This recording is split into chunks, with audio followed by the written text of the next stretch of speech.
Moving into a series of exercises that can help you increase, expand, and really get to know your lung capacity, which interestingly enough is one of the key indicators of lifespan. And traditionally it's thought that your lung capacity is sort of, a hand of cards that you've been dealt. But what we come to see time and time again from anecdotal stories, but also research, is that indeed a breathing program can increase your lung capacity. In fact, within about 6 weeks, one study showed lung capacity had increased by ½ a liter, which is quite significant. So where do we start? We're going to start with the very basics, and I'll teach you the lesson up front, which is it is all about the exhale. A good, solid, full, satisfying inhale, which is something you hear your clients refer to a lot, of people in the world of breathing, is it feels like I can't get enough air in.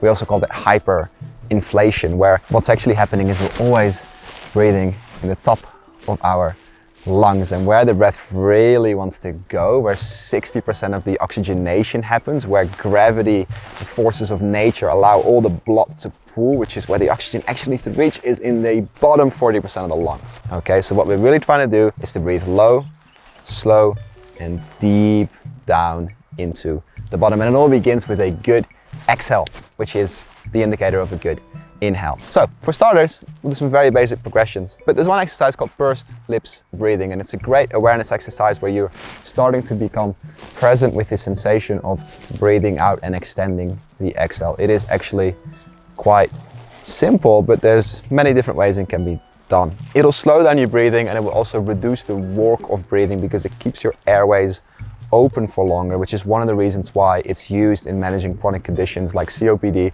but also things like long COVID. It makes it easy for the lungs to function, and it will also improve the exchange of oxygen and carbon dioxide, because by virtue of extending your exhale, you are slowing down your breathing and you are increasing the carbon dioxide in the blood. Okay, quite simple. Take a breath in through your nose, and the breath out happens through pursed lips, as if you're blowing out from a straw.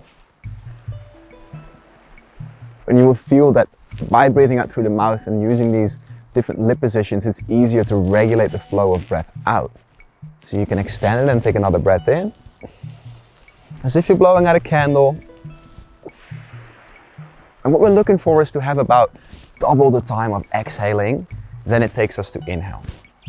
And it can just be an internal count of, like, when I breathe in, I sort of go 1, 2, 3, 4, and then out is 2, 3, 4, 5, 6, 7, 8. 1, 2, 3, 4, 5, and 4, 5, 6, 7, 8, 9, 10. Allowing the breath in through the nose and really regulating by the amount of diameter that you open your lips how much air you release. And the idea is that we stay soft and relaxed. So this is not an exercise to push or find our edge and boundaries on. It is actually a very simple exercise that's good for all levels, and a great one to start building your capacity with.